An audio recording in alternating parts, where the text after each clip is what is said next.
15 del libro del texto y hoy vamos a abordar el subtítulo 6, el instanto santo y las leyes de Dios.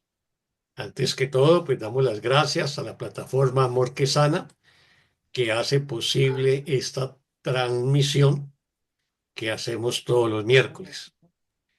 Si alguno o alguna eh, puede dar algún apoyo a la plataforma, es bienvenido. Ahí Puki tiene un, una, digamos, una imagen con la manera de cómo se le puede dar algún apoyo económico a la plataforma que nos viene apoyando y sustentando, digamos, el estudio del curso y muchas otras enseñanzas y prácticas del curso que hacen diversos maestros todos los días a través de la plataforma Amor que Sana.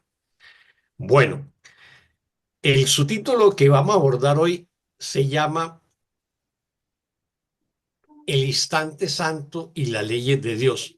Recordemos que todo este capítulo 15 es el instante santo y luego cada subtítulo que hemos visto pues tiene elementos que constituyen el instante santo. El subtítulo 1 era los dos usos del tiempo, o sea, el uso del tiempo que hace el ego y el uso del tiempo que hace el Espíritu Santo como recurso a aprendizaje.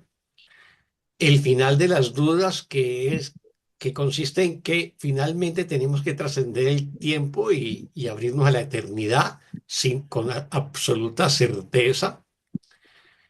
Y la pequeñez en contraposición a la grandeza, o sea que para acceder al instante santo necesitamos pues abandonar la pequeñez que nos quiere enseñar el ego y más bien asumir la grandeza de ser el perfecto Hijo de Dios. Luego el subtítulo 4 vimos la práctica del instante santo y la semana pasada vimos el instante santo y las relaciones especiales y hoy vamos a ver el instante santo y las leyes de Dios.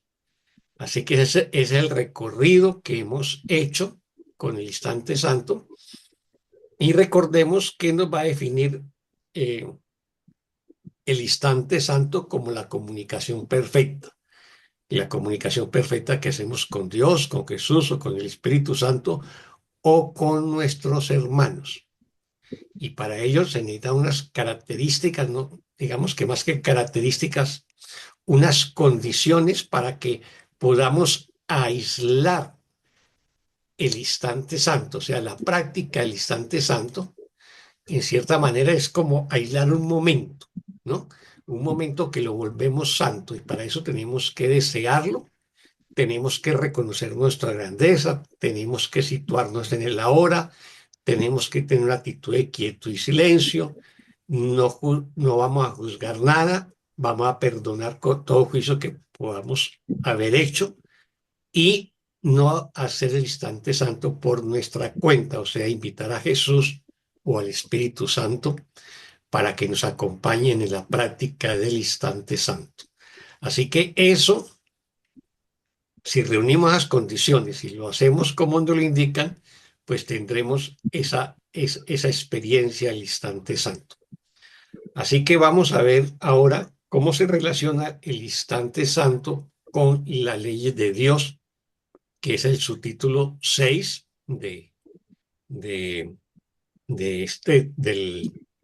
libro del texto, y eso lo vamos a encontrar en la edición antigua, en la página 348, y en la edición nueva, en la página 356. Dicho lo anterior, damos comienzo. ¿Quién nos colabora con la lectura del párrafo 1? Yo leo, Oscar. Adelante, Fanny, gracias. Es imposible usar una relación a expensas de otra sin sentir culpabilidad. Y es igualmente imposible condenar parte de una relación y encontrar paz en ella. De acuerdo con las enseñanzas del Espíritu Santo, todas las relaciones son compromisos totales, si bien no hay conflicto alguno entre ellas. Tener absoluta fe en que cada una de ellas tiene la capacidad de satisfacerte completamente solo puede proceder de una perfecta fe en ti mismo. Mas no puedes tener fe en ti mismo mientras sigas sintiendo culpabilidad. Y seguirás sintiendo culpabilidad mientras aceptes la posibilidad y la tengas en gran estima de que puedes hacer que un hermano sea lo que no es solo porque tú lo desees. Muchas gracias, Fanny. Con gusto, Oscar. ¿Preguntas o comentarios sobre este párrafo uno que nos leyó Fanny?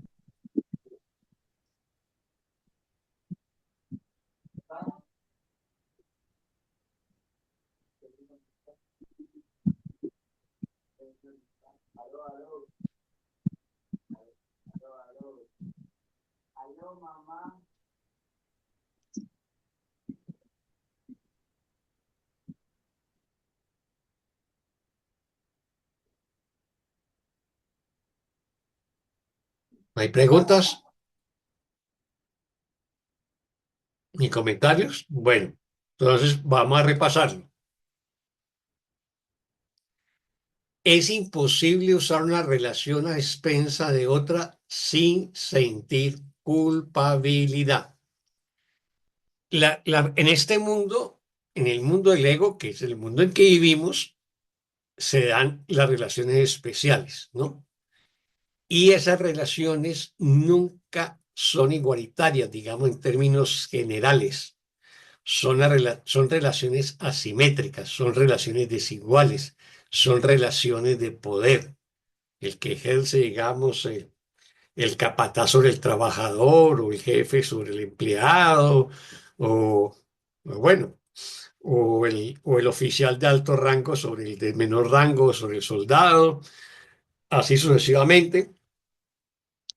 Y esas relaciones también se dan en las relaciones de familia, de trabajo, de pareja, en todo tipo de relaciones familiares o sociales o económicas o estatales, ¿no?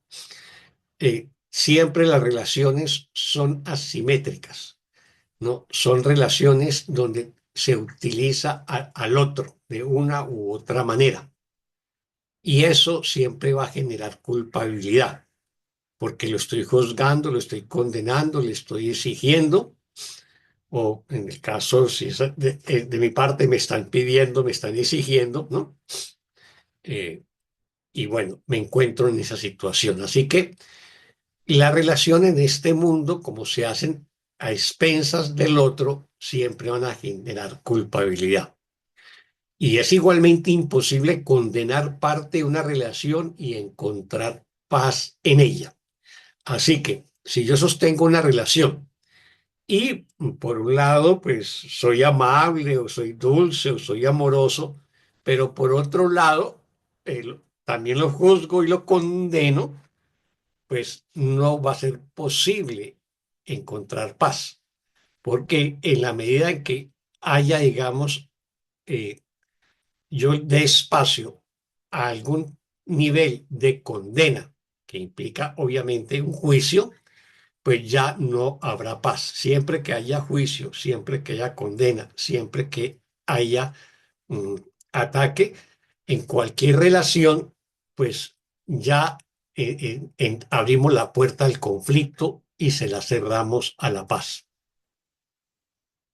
De acuerdo con las enseñanzas del Espíritu Santo, todas las relaciones son compromisos totales, si bien no hay conflicto alguno entre ellas. Aquí nos está diciendo ya no desde las enseñanzas del ego, que era la que estábamos viendo en las anteriores, que son las relaciones que se hacen a expensas de otros y donde condenamos. En este caso, desde la enseñanza del Espíritu Santo, las relaciones deben ser compromisos totales, ¿no? Y si el compromiso es total con el amor, con la paz y el perdón, pues ya no habría conflicto y habría unidad, habría unicidad entre cada uno de los hermanos, entre toda la filiación y unicidad entre toda la filiación y Dios o el Cristo. Tener absoluta fe en que cada una de ellas tiene la capacidad de satisfacerte completamente, solo puede proceder de una perfecta fe en ti mismo, ¿no? Entonces nos va a decir que si yo tengo una fe absoluta en cada una de las relaciones que yo sostenga, pues me van a satisfacer, ¿no? Porque van a ser relaciones plenas, ¿no? Entonces me satisfacen completamente. Pero ello solamente es posible si yo tengo una perfecta fe en mí mismo. O sea, yo no puedo dar de mí mismo, de quién soy, el perfecto Hijo de Dios. Por eso nos dice más adelante en la oración 5: mas no puedes tener fe en ti mismo mientras sigas sintiendo culpabilidad. O sea, que si yo siento culpabilidad por cualquier cosa que hice o dejé de hacer, porque condené, ataqué o juzgué a un hijo de Dios, porque no me negué a prestarle ayuda a un hijo de Dios que me la pidió y se la negué. Entonces, si yo no he sanado la culpa, yo no la he perdonado, es imposible que yo pueda tener perfecta fe en mí mismo. Para alcanzar esa perfecta fe en mí mismo, tengo que haber perdonado todo signo de culpabilidad en mí. Y seguirás sintiendo culpabilidad mientras aceptes la posibilidad y la tengas en gran estima de que puedes hacer que un hermano sea lo que no es solo porque tú lo desees. O sea, yo voy a seguir sintiendo culpabilidad mientras yo acepte la posibilidad de que pueda utilizar a un hermano, de que el hermano haga lo que yo quiere, que yo le diga: "Ah, es que yo quiero que usted haga esto y esto". Y uno siempre en las relaciones que sostenemos desde nuestro ego, queremos que la gente sea como nosotros queramos. Y si no le llamamos la atención, lo corregimos, ¿no? O lo castigamos si es un hijo o alguien por el estilo, o pues le infligimos algún otro castigo que esté a nuestra mano, ¿no? No ayudarlo, bueno, lo que sea. Porque es la pretensión de nuestro ego que ese hermano sea lo que mi ego desea que él sea, ¿no? Y no reconocerlo como el perfecto Hijo de Dios, igual a mí, ¿no? En, en amor y en santidad. En el momento en que yo establezco una relación asimétrica, una relación de poder, una relación desigual, que es lo que el ego busca y pretende, en ese momento, pues voy a, por un lado, alimentar culpabilidad en mí y por otro lado, pues voy a pretender hacer de mi hermano lo que mi hermano no es, porque mi hermano no es un ego y por lo tanto no lo puedo tratar desde mi ego. ¿Alguna pregunta o comentario sobre este párrafo?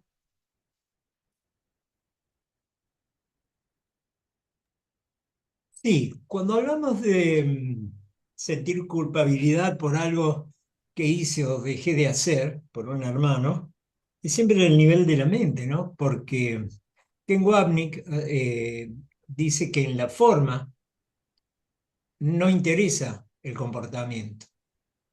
Yo sé que hay distintas posiciones respecto de esto. Alan Watts me parece que es.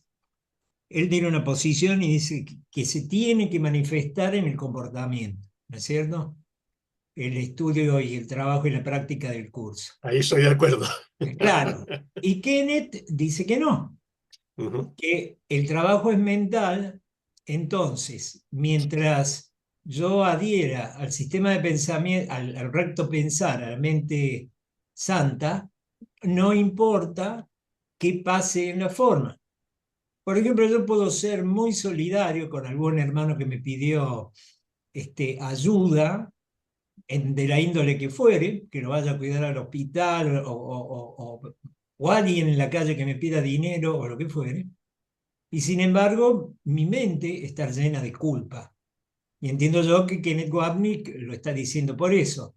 Existe un comportamiento solidario por un lado, pero existe una mente que todavía está dominada por el programa ego. ¿Esto es así, Oscar? ¿Qué opinas? Sí, a ver, obviamente que todo ocurre a nivel de la mente, pero nosotros nos convertimos en lo que pensamos y actuamos según lo que pensamos. Así que si yo actúo, digamos, incorrectamente con un hermano, pero supuestamente lo trato correctamente al hermano, lo que estoy entrando es un estado de no integridad, no coherencia, ¿no? Y lo que necesito es establecer una coherencia entre lo que pienso, lo que digo y lo que hago. Eso es lo que se llama la integridad y el curso habla mucho de la integridad y de la coherencia. Y también lo dice, pues si Kenneth los puso así, tendría que ver el texto, eh, pero recordemos un pasaje del curso donde dice, hablando a nivel de la forma, obviamente que tienen contenido,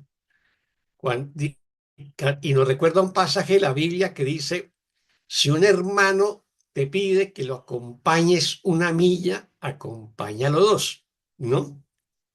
Y Jesús dice, ciertamente, ¿no? Que eso es así.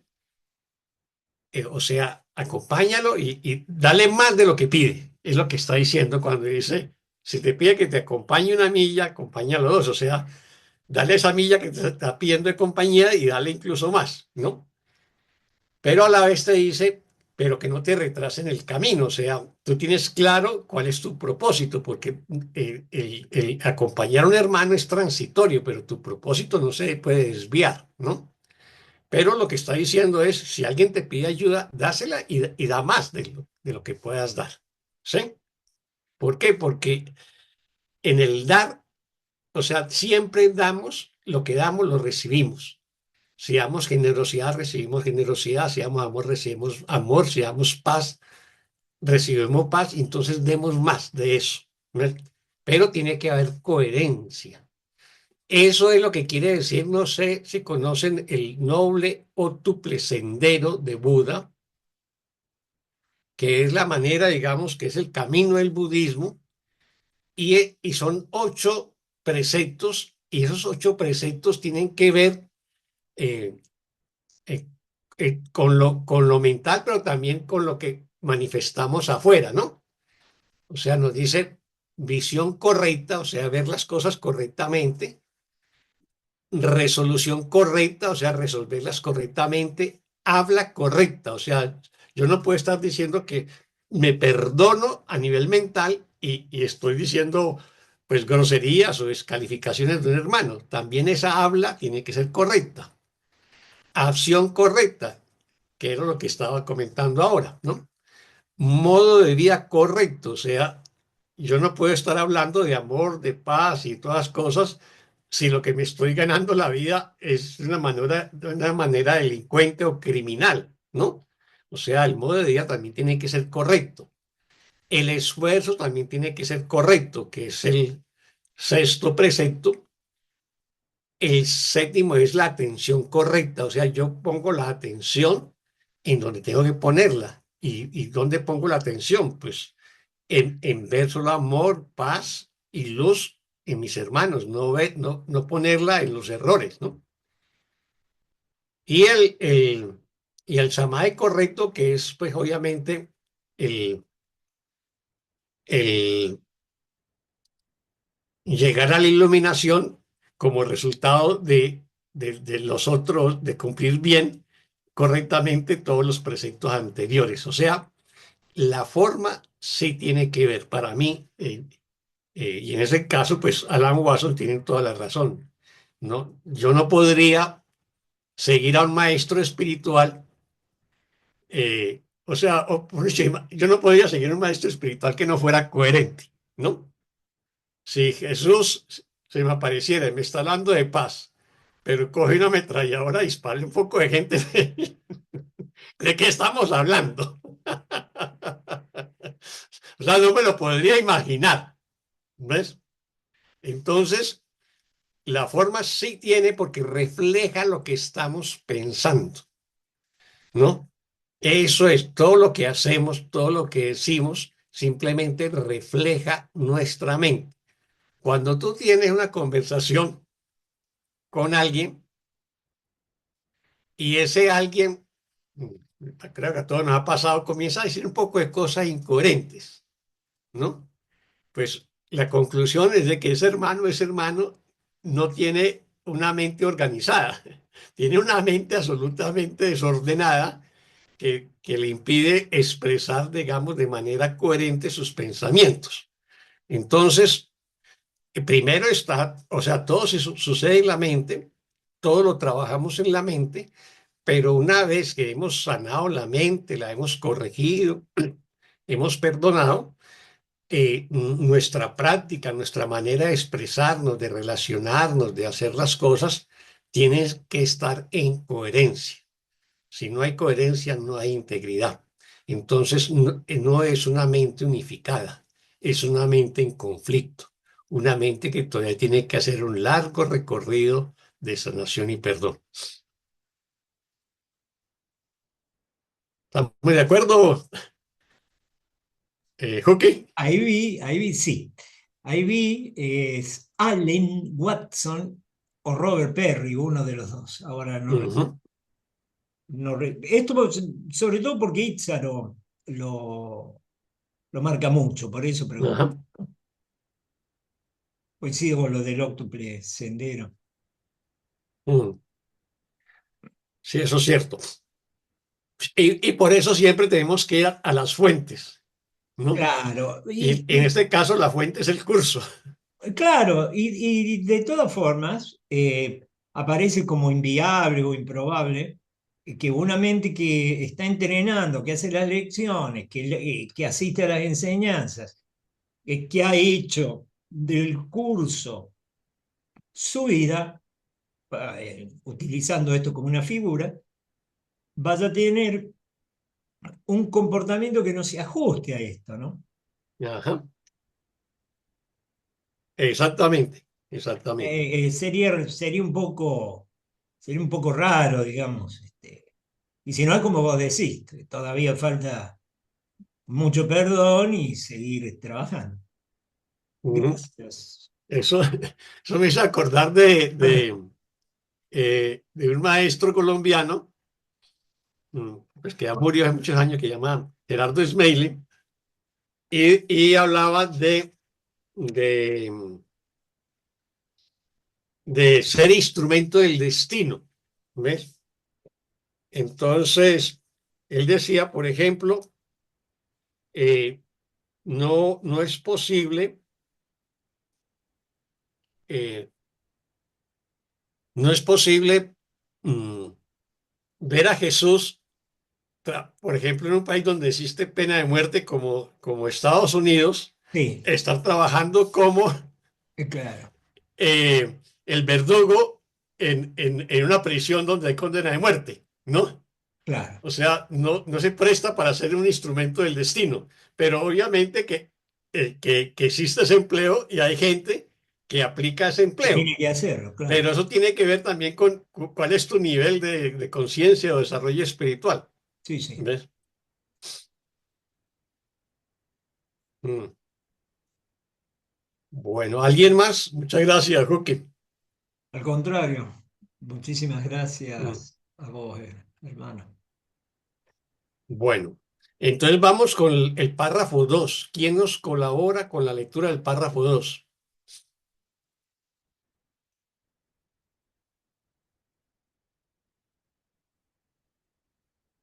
Yo leo, Oscar, Adelante, Marta Lucy, gracias. mucho gusto.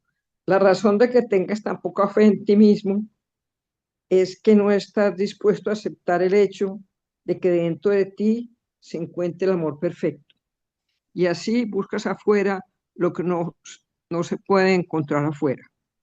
Yo te ofrezco la perfecta fe que tengo en ti, en lugar de todas tus dudas. Pero no te olvides de que la fe que tengo en ti, en todos tus hermanos, tiene que ser tan perfecta como la que tengo en ti, pues de lo contrario, el regalo que te hago sería limitado. En este instante santo compartimos la fe que tenemos en el Hijo de Dios, porque juntos reconocemos que Él es completamente digno de ella. Y en nuestro aprecio de su valía no podemos dudar de su santidad y por lo tanto le amamos. Muchas gracias, Marta. ¿Los preguntas o comentarios?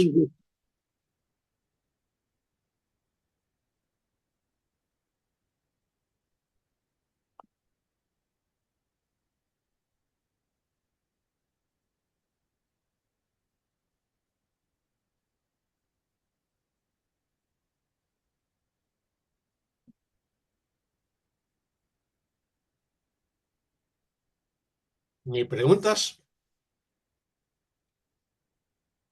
Estamos poco preguntones hoy, ¿no? Bueno, entonces vamos a repasarlo. La razón de que tengas tan poca fe en ti mismo es que no estás dispuesto a aceptar el hecho de que dentro de ti se encuentra el amor perfecto. O sea, yo no tengo fe en mí mismo porque todavía sostengo culpabilidad, como nos dice el párrafo anterior, y si yo siento culpabilidad y no la he sanado y no la he perdonado, es porque todavía no reconozco el hecho de que en mí se encuentra el amor perfecto, ¿no? Y así buscas afuera lo que no se puede encontrar afuera. O sea, afuera no voy a encontrar el amor perfecto, solamente lo puedo encontrar dentro de mí.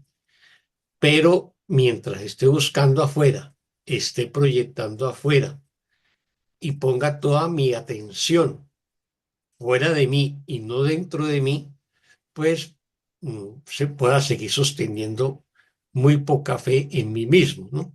Y no voy a reconocerme como el perfecto Hijo de Dios.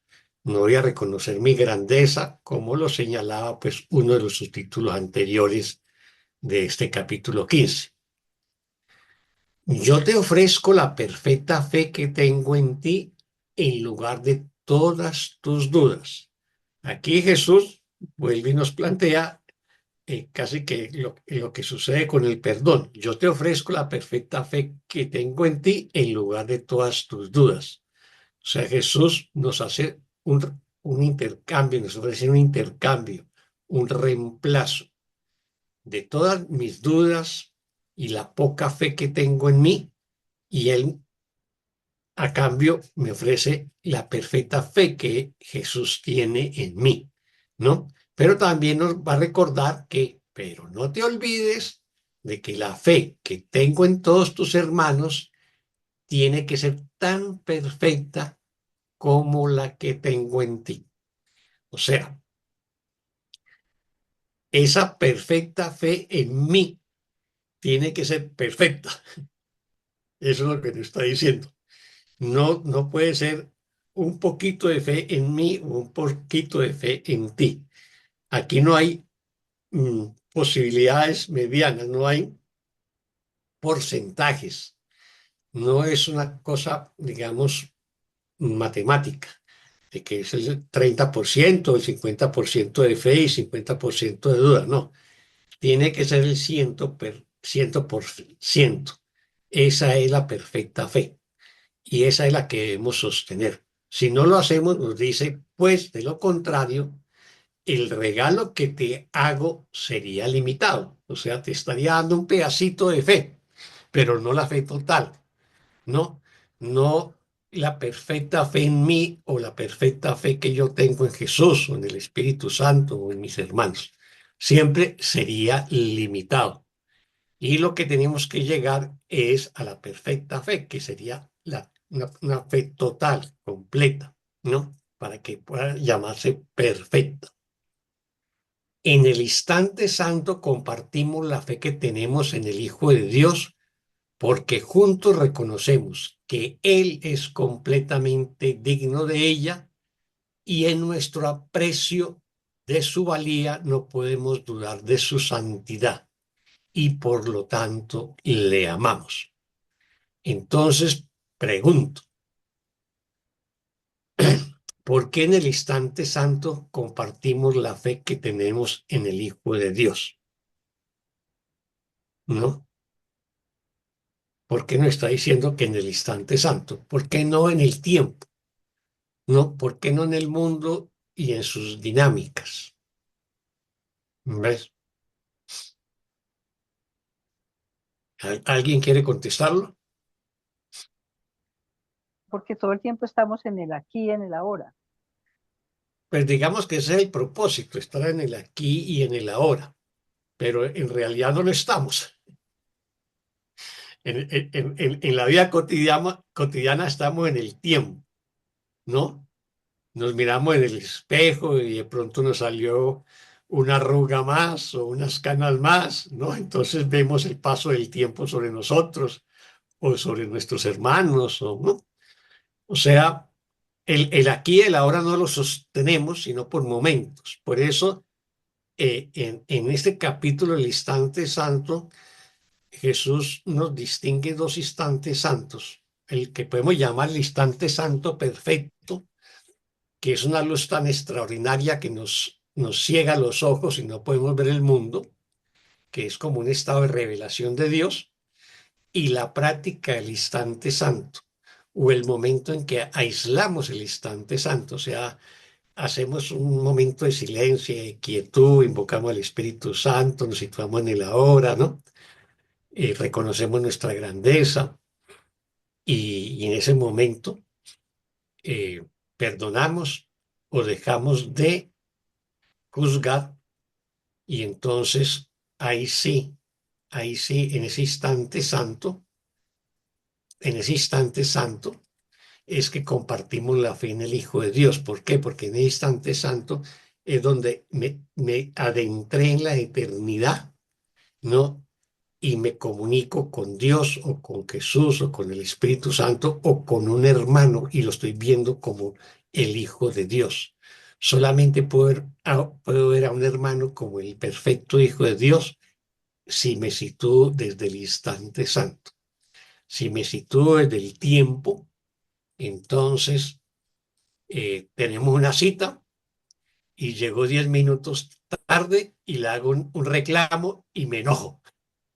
Eres un incumplido, eres un irresponsable. Ya no estoy en el instante santo, estoy en el tiempo, ¿no? Entonces, es por eso. Lo que nos quiere decir es que si nosotros practicamos y practicamos el instante santo, vamos a llegar al instante santo perfecto y vamos a estar siempre en el aquí y el ahora.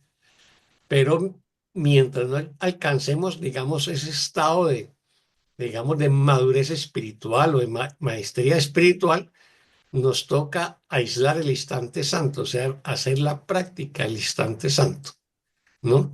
Y desde esa práctica, ahí sí que voy a ver a mi hermano como el Hijo de Dios.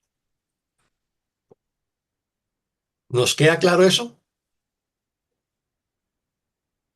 Más o menos. Bueno, entonces vámonos con el párrafo 3. ¿Quién nos colabora?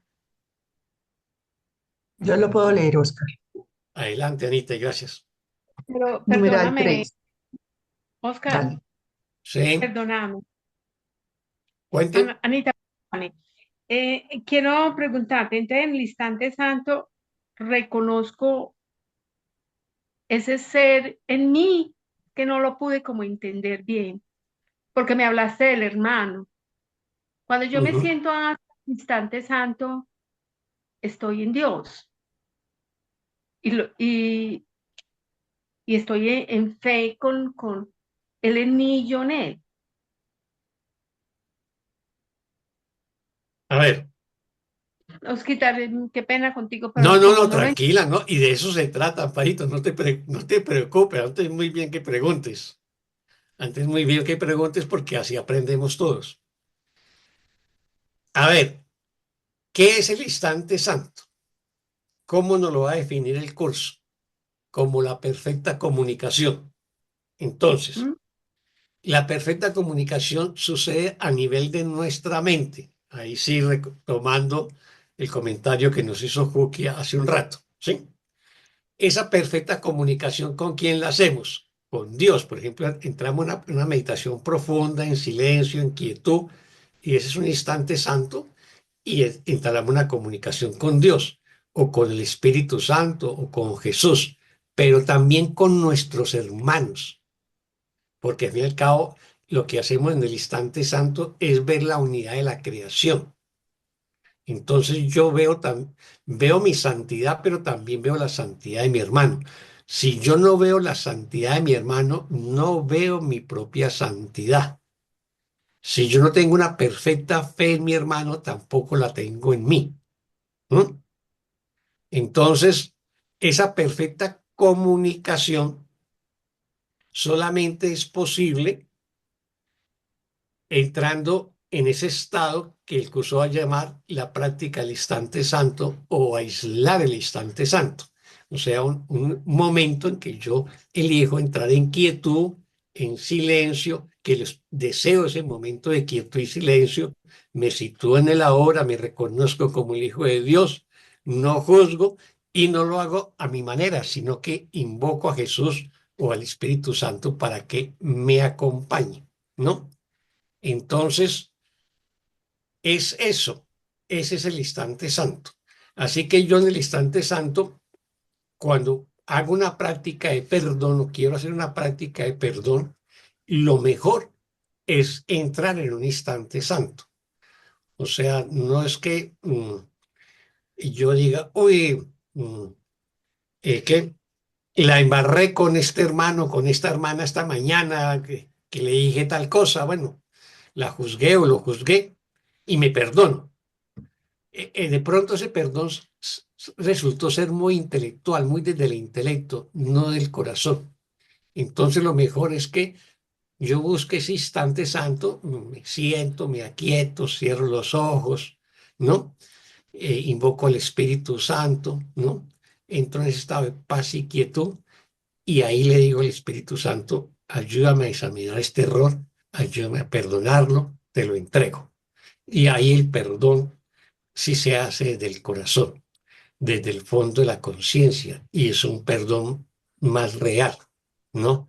Entonces, y ya te conectas con la mente de ese hermano y esa hermana y estableces una comunicación perfecta, porque desde ese instante santo vas a ver la luz que representa ese hermano o esa hermana.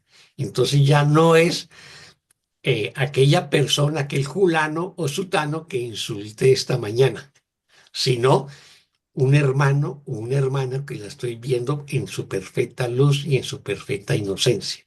Y ahí hay una comunicación perfecta de mentes, así no tengas al frente a ese hermano o a esa hermana. Ahora sí me entiendes, Amparito. Sí, sí, sí le entiendo. Lo que pasa es que cuando es en el momento en que quiero perdonar, ¿cierto? Pero cuando quiero estar a solas con ese amado y hacer la lección, no tengo que ver en un momento dado con un hermano ni con el perdón. ¿O qué, Oscar? Sí, a ver, vamos por partes. Ujú. Yo puse el ejemplo, el ejemplo que para perdonar, y siempre vamos a perdonar relaciones, ¿no? O sea, ¿qué otra cosa distinto? Es relaciones lo que estamos perdonando, ¿no?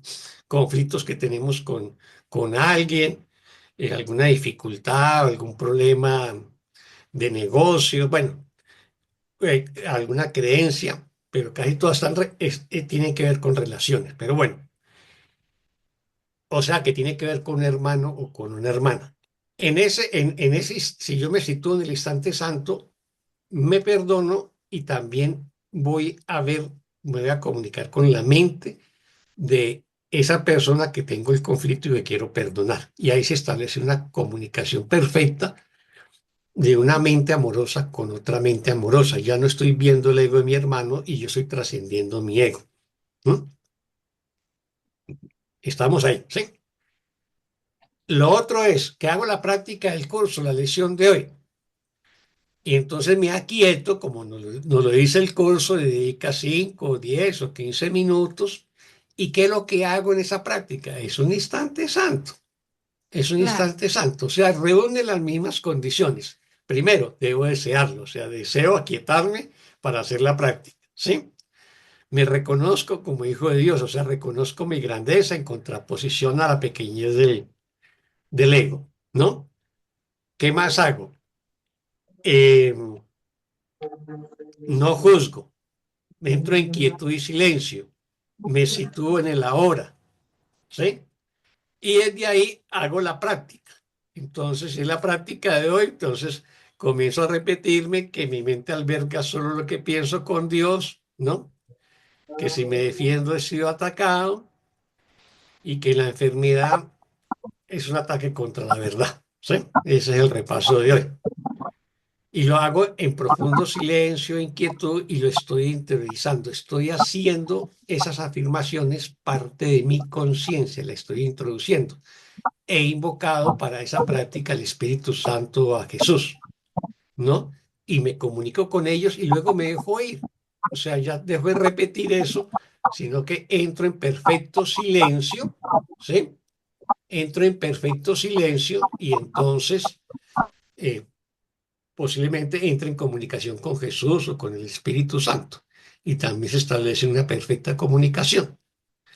O sea, siempre en todo instante santo hay una comunicación con el Espíritu Santo. ¿Por qué? Porque una de las condiciones que nos dice para hacer el instante santo es no hacerlo a nuestra manera, porque si lo hacemos a nuestra manera, lo hacemos a la manera del ego. Así que si yo me voy a quietar y voy a entrar en silencio y meditación, le digo al Espíritu Santo, ven acá a mi lado, acompáñeme en esta jornada, ¿no?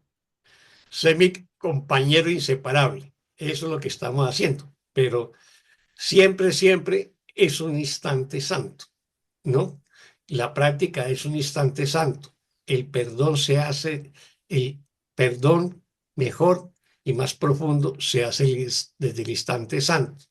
Buscar una comunicación, una comunión con Dios o con Jesús o con el Espíritu Santo se hace desde el instante santo. Pedir que te den claridad para resolver una duda, un conflicto, una decisión que tienes que tomar y no tienes claro cuál decisión tomar, pues entras en ese instante santo y pides inspiración, pides guía, pides orientación y siempre se te va a contestar. Así que el instante santo, digamos que es una herramienta que nos sirve para todo. Y por eso, ¿cómo termina las 365 lesiones de un curso de milagros? ¿Cómo termina las 5 últimas lesiones? Te entrego este instante santo. Sé tú quien dirige, pues yo simplemente quiero seguirte, seguro de que tu dirección me brindará la paz. O sea, me dejo guiar a todo momento y en todo lugar de la mano del Espíritu Santo. ¿Ya me entendió, Amparito? ¿Estamos? Gracias, Osquita, te agradezco mucho. Bueno, muy bien, con mucho cariño. ¿Alguien más? Bueno, entonces ahora sí, Anita, adelante. Numeral 3.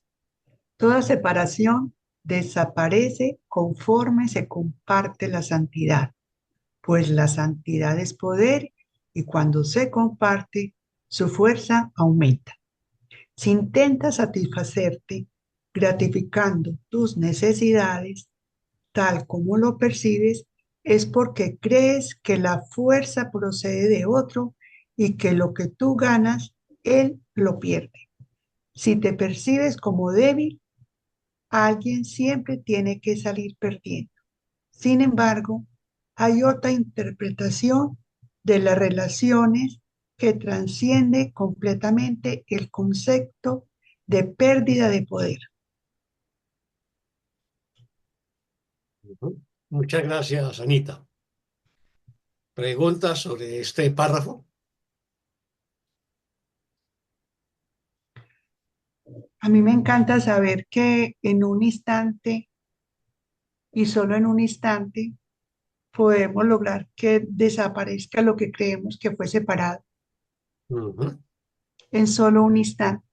Y en ese instante, cuando no hay juicios, es cuando entiendo que yo no estoy perdiendo nada, antes estoy ganando. Y cuando me doy cuenta que estoy ganando, me estoy dando cuenta más aún que dar y recibir es exactamente lo mismo.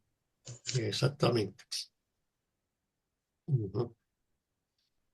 Así es. Y que no puedo estar pensando mis relaciones de que yo voy a ganar en ellas a costa de otro. Tenemos que ganar los dos. Es una relación de gana-gana, no de yo gano y tú pierdes. Una Mm. relación de igualdad. De perfecta igualdad. Mm. Así es.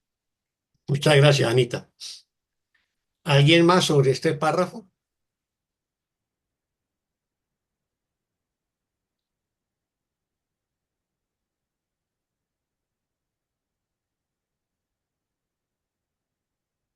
¿Nadie más? Entonces veámoslo, repasémoslo. Toda separación desaparece conforme se comparte la santidad, pues la santidad es poder y cuando se comparte su fuerza aumenta. Entonces recordemos un poco la pregunta que hacía Amparito. ¿Por qué? Porque si yo entro en el instante santo, la separación mía con el Espíritu Santo o con Jesús desaparece, pero también con mis hermanos. Ya cuando yo entro en el instante santo e intento comunicarme con la mente de un hermano o un hermano, ahí desaparece la separación. Y si estoy perdonando dentro de un instante santo una relación con un hermano o una hermana, estoy uniendo mi mente con la mente de ese hermano o de esa hermana, ¿no? Si intenta satisfacerte, gratificando tus necesidades tal como las percibes, es porque crees que la fuerza procede de otro y que lo que tú ganas, él lo pierdes. O sea, volvemos al tema que se planteó en el primer párrafo, que es que las relaciones en este mundo son asimétricas, son desiguales, son relaciones de poder y de sumisión, son relaciones de defensa y ataque, ¿no? Y entonces, si intentamos gratificar nuestras necesidades sobre la base de que yo gano y el otro pierde, pues ahí no es posible un instante santo, no es posible la perfecta igualdad del Hijo de Dios, ¿no? Por eso nos dice en la oración 4. Si te percibes como débil, alguien siempre tiene que salir perdiendo. Si yo me percibo como débil, pues tiene que haber alguien al que yo considere que es fuerte. Entonces, yo me sitúo desde la debilidad, desde la vulnerabilidad, que es una característica de mi ego, y no desde la fortaleza, la seguridad, la fe o la certeza, que sería una característica del Espíritu Santo en mí, ¿no? Sin embargo, hay otra interpretación de las relaciones que trasciende completamente el concepto de pérdida de poder. O sea, no está diciendo, hay otra manera de ver las cosas, hay otra manera de interpretar las relaciones que no tenga que ver con que alguien gane y otro pierda. Y esa otra interpretación, obviamente, que es la que nos está enseñando Jesús y es la que nos está recordando a todo momento el Espíritu Santo. ¿Alguna pregunta o comentario?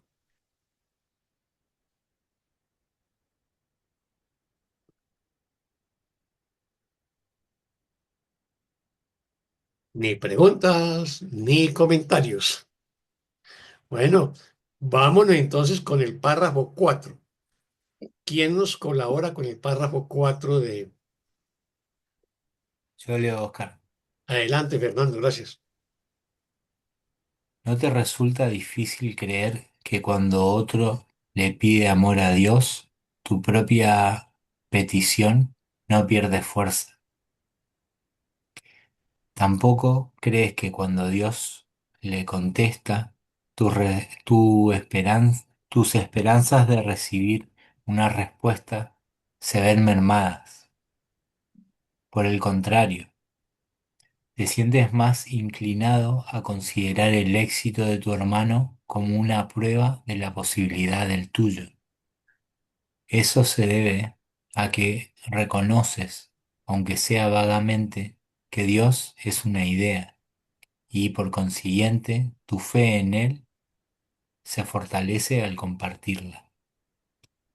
Lo que te resulta difícil aceptar es el hecho de que, al igual que tu padre, tú eres una idea y al igual que Él, tú puedes entregar totalmente sin que ello suponga ninguna pérdida para ti, sino solo ganancias. En esto reside la paz, pues no hay conflicto. Muchas gracias, Fernando. Con gusto. ¿Preguntas o comentarios a este párrafo?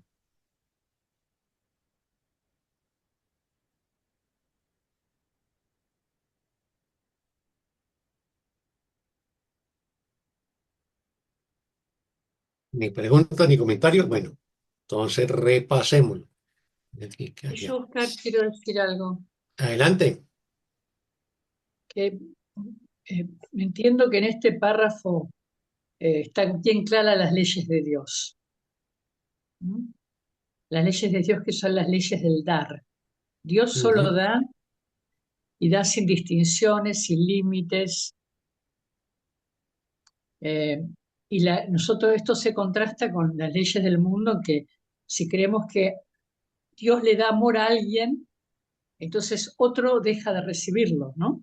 Es como que ujú, hubiera una torta y si alguien se come un pedazo de más, el otro tiene un pedazo de menos. Eso es una idea del mundo, pero el amor de Dios es incluyente, lo abarca todo. Creo que eso se refiere, creo que es un párrafo que hace honor al título de la sección, las leyes de Dios. ujú. Sí, así es, Elida. Eso está en contraposición y lo vamos a ver más adelante. ¿Qué es lo que nos hace pensar en este mundo que en las relaciones alguien gana y alguien tiene que perder, ¿no? Y es la creencia en la escasez, ¿no? O sea, Exacto, desde que hubo la separación, perdimos la plenitud del paraíso y entramos al mundo de la escasez, ¿no? De que ganarás el pan con el sudor de tu frente. Entonces entramos al mundo de los recursos escasos y siempre que los recursos son escasos es la fuente de todo conflicto, de toda pelea, de toda guerra. De ahí queremos obtener, acumular, poseer, defender y luchar por lo que hemos conquistado o luchar por conquistar lo que no tenemos, ¿no? Y esa es la fuente de todos los conflictos. Ese es el temor subyacente a dar, a creer que si damos, perdemos. Y lo que nos está diciendo acá es que por el contrario, en la medida que damos, eso se incrementa, se fortalece en nuestra mente. ¿Y eso es por qué? Porque somos una mente, somos una idea en la mente de Dios y estamos unidos al Padre. Por lo tanto, somos plenos. Cuando nos sentimos carentes es porque nos identificamos con el ego. Y a partir de ahí, pues le damos pie a todo tipo de conflicto, ¿no? Eso es el tema de fondo. Y obviamente, como nos lo recuerda Elida, eh, en las leyes de Dios, dar y recibir son lo mismo. Y por eso siempre que nos dice en varios pasajes del curso, ofrece amor, porque eso es lo que eres, ¿no? Y si yo ofrezco amor, voy a recibir amor. Si yo ofrezco paz, voy a recibir paz. Y así sucesivamente. Bueno, comentemos este párrafo que ya lo comentamos, pero de todas maneras lo repasamos y si hay algo que comentar, pues lo comentamos. ¿No te resulta difícil creer que cuando otro le pide amor a Dios, tu propia petición no pierde fuerza? O sea, Yo no tengo por qué preocuparme si un hermano comienza a rezar pidiéndole amor a Dios y entonces voy a creer que mi petición y mi oración va a ser débil. No, porque nos estamos dirigiendo a la fuente de toda fortaleza, de todo poder y de toda fuerza. Tampoco crees que cuando Dios le contesta, tus esperanzas de recibir una respuesta se ven mermadas. O sea, no nos pongamos ni celosos, ni envidiosos, ni temerosos de que cuando un hermano le pide alguna ayuda a Dios, ¿no? Y Dios le contesta, entonces la respuesta que me va a dar a mí, pues ya está, va a estar muy mermada, muy agotada. O sea, tenemos que abandonar esos temores, esas dudas, esos miedos. Por el contrario, te sientes más inclinado a considerar el éxito de tu hermano como una prueba de la posibilidad del tuyo. O sea, en vez de preocuparme o sentirme temeroso de que Dios no me va a poner atención porque ya mi hermano rezó primero que yo, oró primero que yo, sino que el resultado que obtenga un hermano o una hermana debe reforzar en mi mente, de que ese éxito que mi hermano obtuvo en su relación con Dios es una prueba que yo también voy a obtener lo mismo, ¿no? No, Dios no va a hacer ninguna distinción. Ama a sus hijos por igual. No tiene hijos predilectos y no ha excluido a ninguno. Eso se debe a que reconoces, aunque sea vagamente, que Dios es una idea y por consiguiente tu fe en Él se fortalece al compartirla. Bueno, ya lo habíamos comentado, Dios es una idea, Dios es una mente con mayúscula y nosotros somos una idea dentro de su mente, ¿no? Y la idea de Dios, el pensamiento de Dios, el amor de Dios en nosotros se va fortaleciendo en la medida que lo compartimos con nuestros hermanos. Lo que te resulta difícil aceptar es el hecho de que, al igual que tu padre, tú eres una idea. Eso es lo que nos cuesta. ¿Por qué? Porque en este mundo nos identificamos con nuestro cuerpo.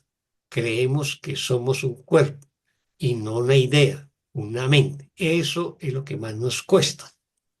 Y al igual que Él, o sea, al igual que Dios, te puedes entregar totalmente sin que ello suponga ninguna pérdida para ti. ¿Por qué? Porque la idea de pérdida o de ganancia está en mi mente. Yo asocio la pérdida y la ganancia en el mundo de las formas, en el mundo de los cuerpos, pero el mundo de los cuerpos y el mundo de las formas no es más que una proyección de mi mente. La realidad está en mi mente y en mi mente no hay pérdidas al dar. Entonces, y al igual que Él, o sea que Dios te puedes entregar totalmente sin que ello suponga ninguna pérdida para ti, sino solo ganancias, en la medida que comparto amor, paz, dicha, plenitud, dulzura, ternura, inocencia, todo eso es ganancias, no hay pérdidas. Y en esto reside la paz, pues no hay conflicto, o sea, en la medida en que yo doy y ofrezco desde mi mente todo lo que es de Dios, lo amoroso, lo pleno, lo abundante, lo generoso, lo apacible, lo bondadoso, todo eso que yo comparto, eso no genera ninguna pérdida y se incrementa, genera ganancias. Y eso que doy va a generar paz. ¿Por qué? Porque lo estoy dando desde la plenitud de mi ser, no desde la creencia de un ser con minúscula, egoico, que cree que está perdiendo. Y por lo tanto, si yo no creo que estoy perdiendo al dar, pues no hay conflicto alguno en mí. Y por lo tanto, no hay conflicto con ningún hermano. Por eso, en eso reside la paz. ¿Estamos ahí?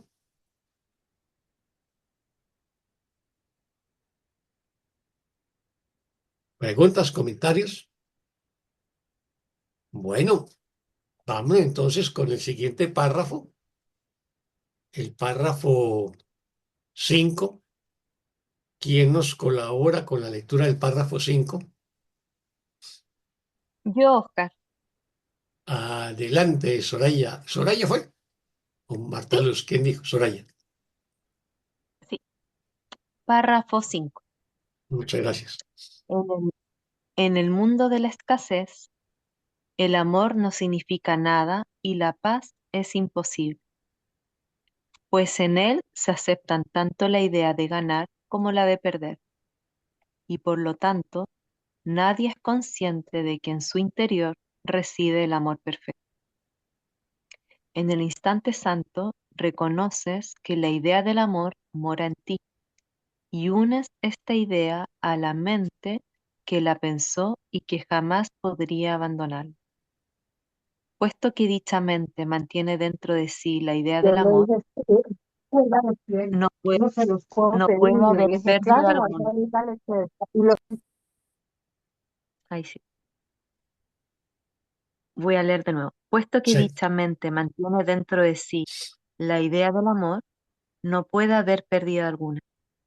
El instante santo se convierte así en una lección acerca de cómo mantener a todos tus hermanos en tu mente sin experimentar pérdida alguna, sino tan solo compleción.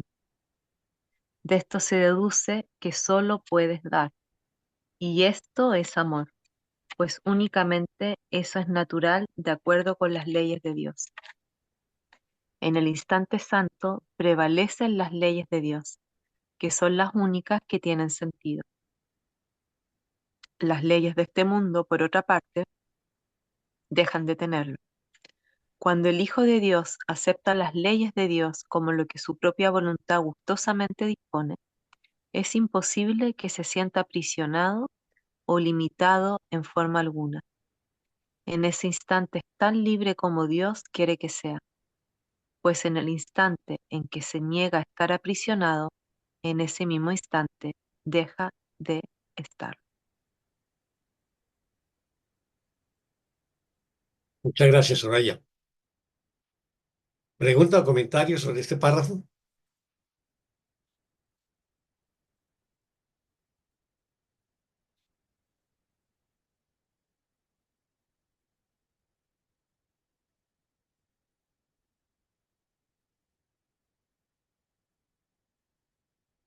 Ni pregunta ni comentarios. Bueno, repasémoslo. En el mundo de la escasez, el amor no significa nada y la paz es imposible. O sea, como les comenté, desde que se inició la separación, entramos en el mundo de la escasez. Y mientras nosotros creemos, y mientras estemos creyendo que vivimos en el mundo de la escasez, la paz es imposible. El mundo de la escasez es la fuente de todos los conflictos. Toda la historia, las guerras, básicamente eran por territorios, por recursos. Y los conflictos que tenemos en la vida cotidiana es por lo mismo, por recursos, porque creemos de que eh, soy escaso, ¿no? Ahora, pues en él se acepta tanto la idea de ganar como la de perder y por lo tanto nadie es consciente de que en su interior reside el amor perfecto. O sea, en el mundo de la escasez, que es el que no está mencionando, nosotros aceptamos tanto la idea de ganar como la idea de perder y entramos en ese juego. Por eso este mundo es competitivo, ¿no? Siempre estamos compitiendo con alguien, en el trabajo, en el estudio, en las relaciones o con algo, o contra algo, ¿no? Desde partidos políticos o de religiones o de empresas, bueno, a nivel comercial siempre está la competencia, ¿no? Y eso es lo que creemos y ese es el mundo en el que creemos. Y por lo tanto, nadie es consciente de que en su interior reside el amor perfecto. Si nosotros fuéramos conscientes de que en nuestro interior reside el amor perfecto, seríamos plenos y abundantes desde la mente y desde el corazón. Y por lo tanto no pensaríamos ni aceptaríamos la idea de la escasez y por lo tanto menos el conflicto y las guerras que se suceden a raíz de los conflictos. El amor perfecto es un amor pleno, completo.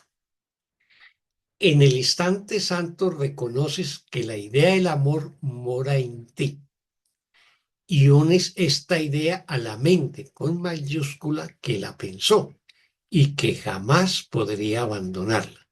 Entonces, cuando yo entro en un instante santo, que es lo que estamos aprendiendo a hacer, cuando yo entro en un instante santo, necesariamente voy a reconocer que el amor mora en mí. O sea, si yo hago el instante santo tal como nos lo está indicando este capítulo del texto, con todas esas condiciones para que sea el instante santo, lo único que voy a reconocer es que el amor mora en mí y por lo tanto uno mi mente a la mente de Dios, o sea, a la mente con mayúscula que la pensó y que jamás podría abandonarla, o sea, Dios jamás me va a abandonar o el Espíritu Santo jamás me va a abandonar.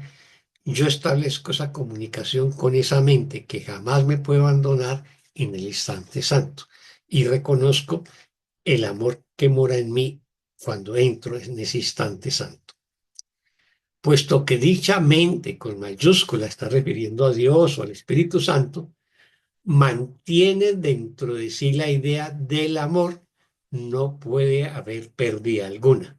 O sea, y como la mente del Espíritu Santo o la mente de Dios mantiene dentro de sí la idea del amor, pues jamás puede haber pérdida alguna en esa mente, porque es una mente completa, plena, donde es inconcebible la pérdida y la escasez.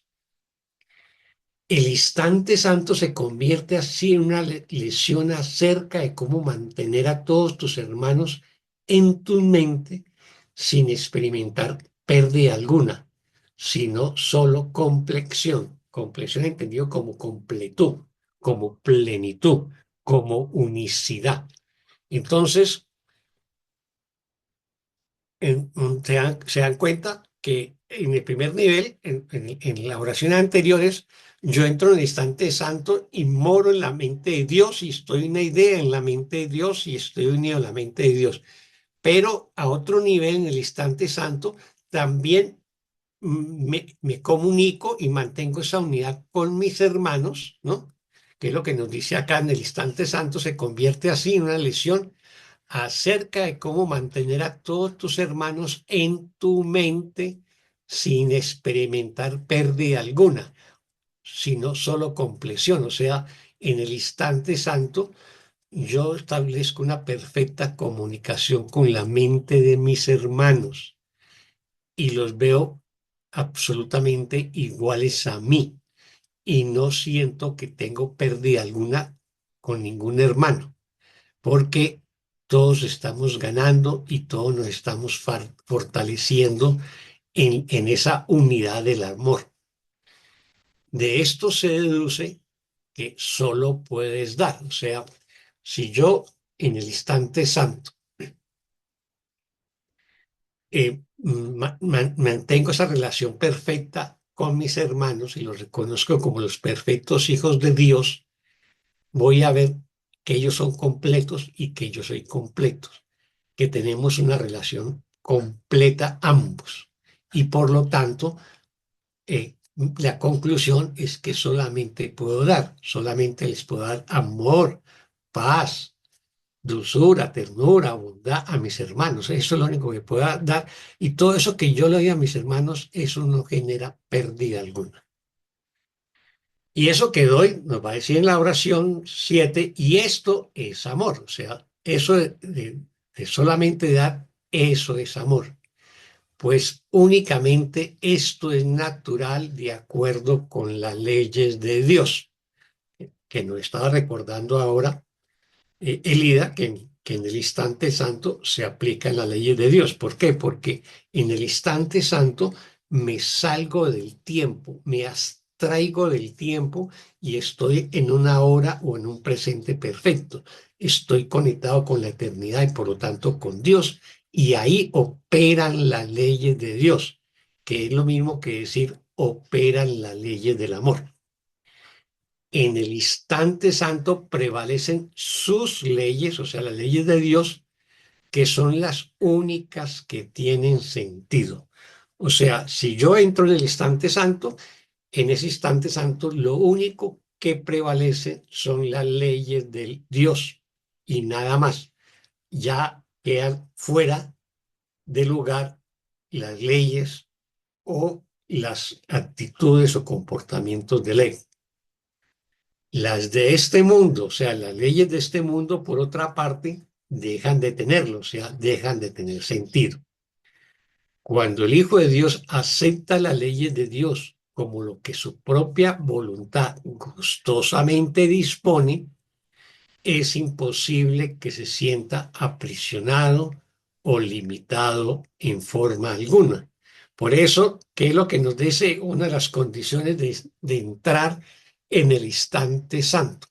Es que yo lo acepto, es mi voluntad entrar en el instante santo, ¿no? Y entonces acepto las leyes de Dios gustosamente.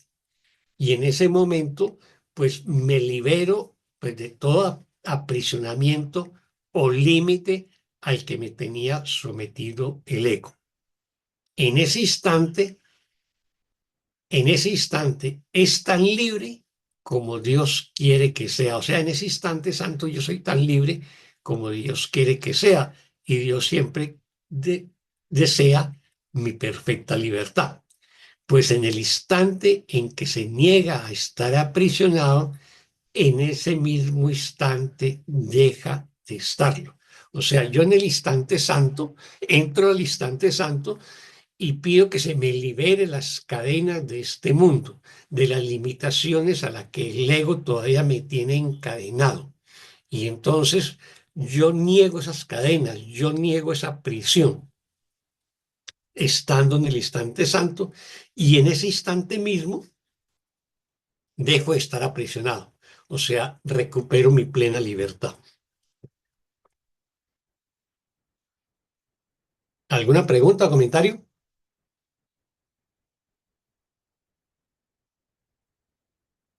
Ni pregunta ni comentario.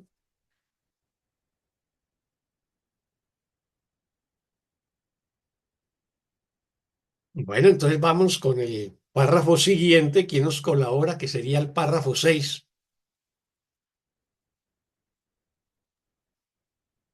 Si quieres, yo leo de nuevo, Oscar. Gracias, Fanny. Vamos para el 6, ¿cierto? Ajá. En el instante santo no ocurre nada que no haya estado ahí siempre. Lo único que sucede es que se descorre el velo que cubría la realidad. Nada ha cambiado. Sin embargo, cuando se descorre el velo del tiempo, la conciencia de inmutabilidad aflora de inmediato. Nadie que aún no haya experimentado el descorrimiento del velo y se haya sentido irresistiblemente atraído hacia la luz que se encuentra tras él, puede tener fe en el amor sin experimentar miedo alguno. Mas el Espíritu Santo te da esa fe porque me la ofreció a mí y yo la acepté.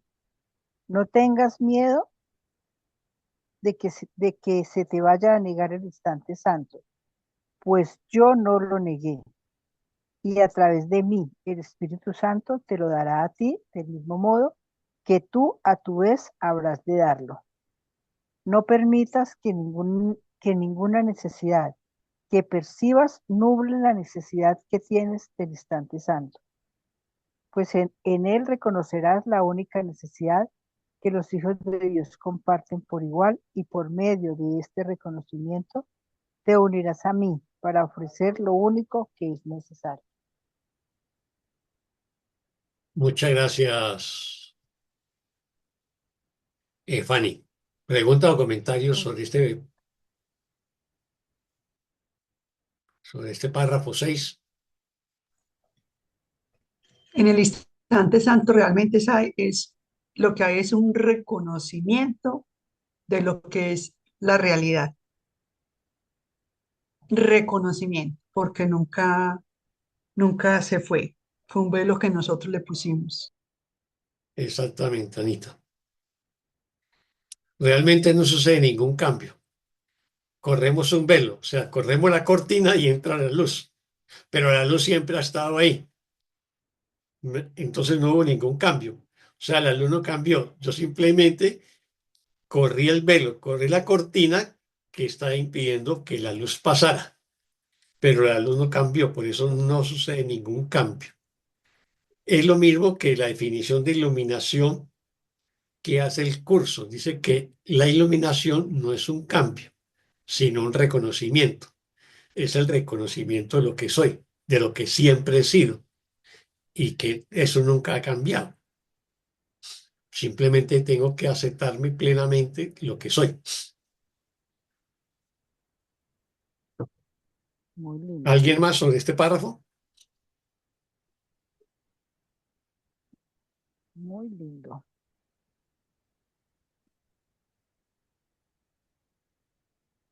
Nadie más. Bueno, repasémoslo.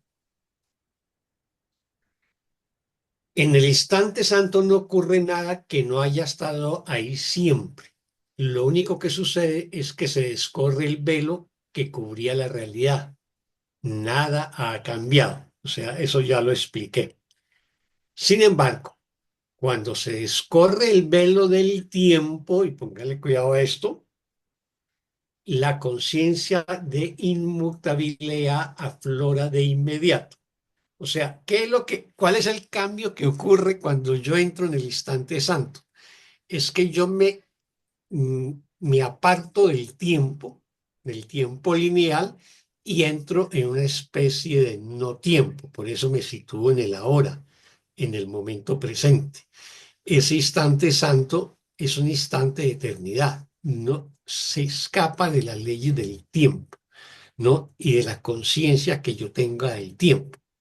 Entonces, cuando yo corro el velo del tiempo, o sea, dejo a un lado la idea del tiempo, entonces lo que aflora a mí es la conciencia de la inmutabilidad, o sea, de lo eterno, de lo imperecedero.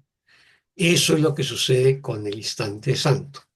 Por eso lo llama santo, y es porque es eterno, ¿no? O es inmutable. Y allí, pues, no hay juicios, no hay condenas. Y allí reside el amor. Entonces, allí reside la santidad. Nadie que no haya experimentado el descorrimiento del velo y se haya sentido irresistiblemente atraído hacia la luz que se encuentra tras él, puede tener fe en el amor sin experimentar miedo alguno. Entonces, nadie que aún no haya experimentado el descorrimiento del velo, o sea, alguien que todavía no ha hecho ningún instante santo en su vida, o sea, que no ha corrido el velo para que entre a luz, y que no se haya sentido irresistiblemente atraído hacia la luz que se encuentra tras él, o sea, la luz después de correr la cortina, puede tener fe en el amor sin experimentar miedo alguno. O sea, esa persona que no ha corrido el velo del tiempo, no lo ha experimentado, ¿no? Y que no se sienta atraído por la luz que se encuentra tras el velo, pues esa persona no puede tener fe en el amor, y a la vez, y a la vez va a experimentar algún miedo, porque le da miedo, digamos, experimentar la luz, le da miedo verse como el ser que es, le da miedo encontrarse con Dios o con el Espíritu Santo. Eso le pasa a esa persona. Pero quien lo ha experimentado y ya tiene esa atracción hacia la luz, pues no va a sentir miedo alguno, ¿no? Pero pues Jesús sabe que como estamos desde el ego, pues partimos de ese miedo, ¿no? Mas el Espíritu Santo te da esa fe porque me la ofreció a mí y yo la acepté. O sea, esa fe para no tener miedo.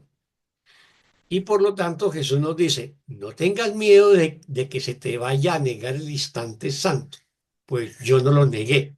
O sea, el Espíritu Santo le ofreció el instante santo a Jesús y él lo aceptó. O sea, no le dio miedo. Así que nos dice que igualmente nosotros no tengamos miedo cuando el Espíritu Santo nos ofrece el instante santo. No, porque no hay nada que temer y mucho que ganar. Y a través de mí, el Espíritu Santo te lo dará a ti, del mismo modo en que tú a tu vez habrás de darlo. Entonces, nos dice que el Espíritu Santo a través de Jesús, ¿no? Nos dará el instante santo y cuando nosotros experimentemos instante santo, también lo daremos a otros hermanos, porque la función del amor siempre será dar, siempre será compartir. La naturaleza del amor es compartir, extenderse, expandirse de manera ilimitada. No permitas que ninguna necesidad que percibas nuble la necesidad que tienes del instante santo. O sea, no permitamos que ninguna necesidad, carencia, deseo o apetencia que nosotros tengamos en este mundo nuble la verdadera y única necesidad que nosotros tenemos en este mundo, y es el instante santo. Pues en él reconocerán la única necesidad que los hijos de Dios comparten por igual. O sea, esa es la única necesidad que nosotros compartimos en este mundo, la necesidad del Espíritu Santo. Y por medio de este reconocimiento te unirás a mí para ofrecer lo único que es necesario. ¿Y qué es lo único que es necesario aquí en este mundo para nosotros? El instante santo. ¿Alguna pregunta o comentario?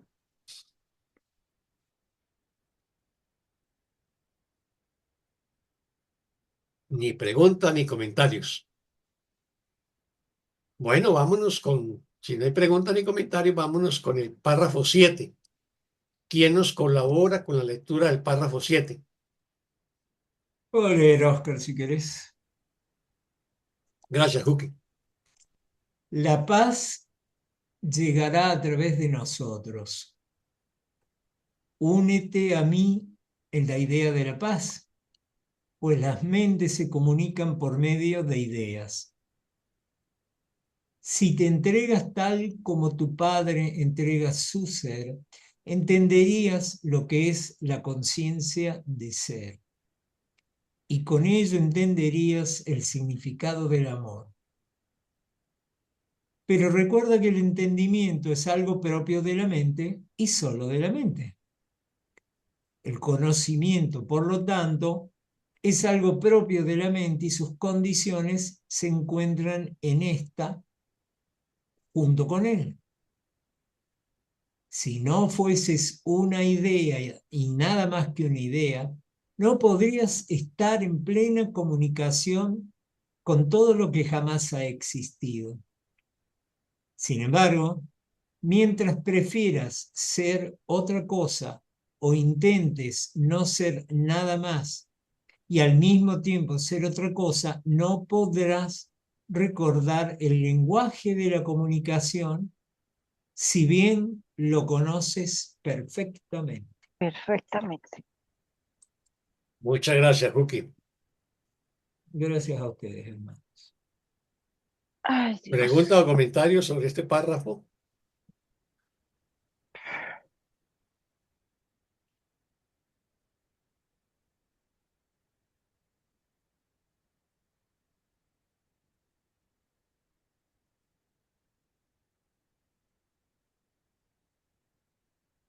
Ni pregunta ni comentarios.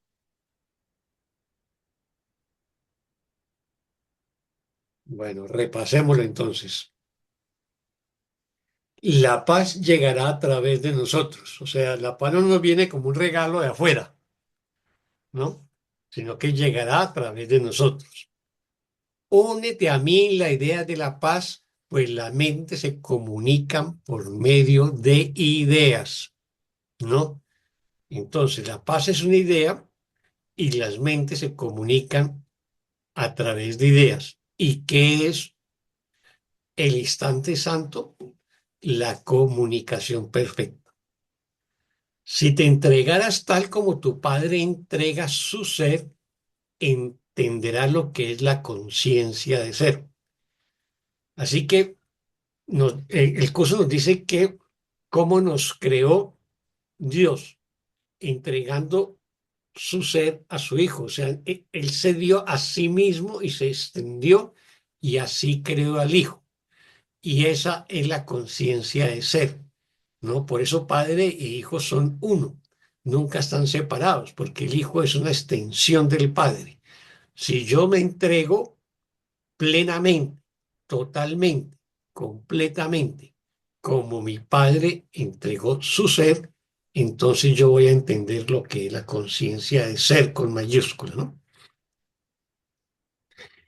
Y con ello entenderás lo que el significado del amor. O sea, solamente hasta que yo no me entregue totalmente como mi Padre entregó su ser, yo no voy a entender la conciencia del ser y tampoco va a entender el significado del amor, porque el amor es una entrega total, incondicional, plena, ¿no? Pero recuerda que el entendimiento es algo propio de la mente y solo de la mente, o sea, solo las mentes pueden entender, pueden comprender, ¿no? Y por eso el curso siempre se dirige a nuestra mente, no se está dirigiendo a nuestro cuerpo. El conocimiento, por lo tanto, es algo propio de la mente y sus condiciones se encuentran en esta junto con él. O sea, el conocimiento con mayúscula, que es la manera como el espíritu conoce la totalidad de la creación, es propio de la mente. Y esas condiciones se encuentran en la mente misma, junto con el conocimiento. Si no fueras una idea y nada más que una idea, no podrías estar en plena comunicación con todo lo que alguna vez haya existido. O sea, para yo poderme comunicar con todo lo que ha existido, con todo lo que existe o con toda la creación, tengo que partir del supuesto de que yo soy una idea, yo soy una mente, yo no soy un cuerpo limitado por el tiempo, por el espacio, por las formas, ni por nada. Tengo que reconocerme como una mente, como una idea. Sin embargo, mientras prefiera ser otra cosa o intentes no ser nada más y al mismo tiempo ser algo más, no podrás recordar el lenguaje de la comunicación si bien lo conoces perfectamente. O sea, si yo quiero mantener una mente dividida, o sea, prefiero ser otra cosa o intente ser o intente no ser nada más, o sea, algo diferente a ser espíritu o mente perfecta. Y al mismo tiempo desear ser espíritu y mente perfecta, no podré recordar el lenguaje de la comunicación. O sea, si yo quiero ser y no quiero ser, o sea, yo quiero ser ego y a la vez me quiero reconocer como espíritu, mantengo mi mente dividida, entonces eso tiene una consecuencia y es que no voy a recordar el lenguaje de la comunicación. ¿Por qué nos dice el lenguaje de la comunicación? Porque en este capítulo nos define el instante santo como la comunicación perfecta. Y la comunicación perfecta, el lenguaje de la comunicación es una comunicación mental, donde se comunican ideas. Y por lo tanto, si tengo mi mente dividida, no voy a acceder al lenguaje de la comunicación, no voy a entrar en el instante santo. Si bien lo conoces perfectamente, o sea, nosotros conocemos perfectamente como ser con mayúscula, como el Cristo, como el Hijo de Dios, conocemos perfectamente el lenguaje de la comunicación, pero si yo elijo tener una mente dividida, o sea, intento ser otra cosa que una mente o espíritu, ¿no? Y a la vez intento ser mente y espíritu, pues me estoy negando el lenguaje de la comunicación. el lenguaje del conocimiento, la perfecta comunicación que nos brinda el instante santo. ¿Alguna pregunta o comentario?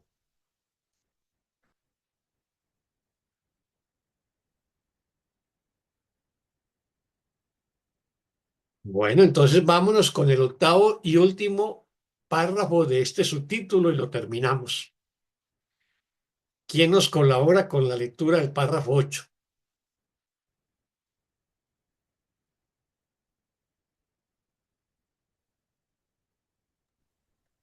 Yo lo hago, Oscar, si quieres. Gracias, Amparito, adelante.